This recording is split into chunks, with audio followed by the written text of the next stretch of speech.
కొడుకాని బాగా government employee కొడుకాని మా అన్న ఇస్తుంది అవ్వ గవర్నమెంట్ ఎంప్లాయ్ ఉండే కాబట్టి ఇచ్చిండు. ఇస్తాడు. మీ అన్నల ఎంప్లాయీలే, మీ అమ్మల ఎంప్లాయీలే, మీ అయ్య ఐటం ఎంప్లాయీ. అవును మరి అదే మా అమ్మలు కాదు కదా, మా అమ్మలు మా అయ్యలు కాదు కాబట్టి నువ్వు అంటున్నావు ఇప్పుడు మీరు గడిగిపోడరా అని.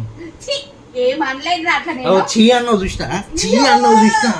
అంటే మీ అమ్మ గవర్నమెంట్ ఎంప్లాయీ, మా అమ్మ ప్రైవేట్ ఎంప్లాయీ అంటే నేను అంటే ఇప్పుడు మీ అమ్మ ఎవరా నేనే కదా. అయితే నువ్వు అన్నావా లేదా ఇప్పుడు పక్కా కొని మాట్లాడచ్చు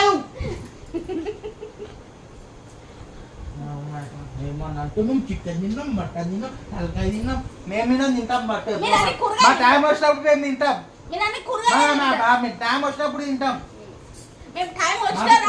మాకు కూరగాయలు, పప్పులే, తలకాయలు, చేపలు అర్థమైందా? ఆ పేరు మాకు కూరగాయలే, మటన్లు, చికెన్లు, తలకాయ కూరలు, కాళ్ళు అర్థమైందా? ఇక్కడ నాన్ వెజ్ समझ गए बच्चे।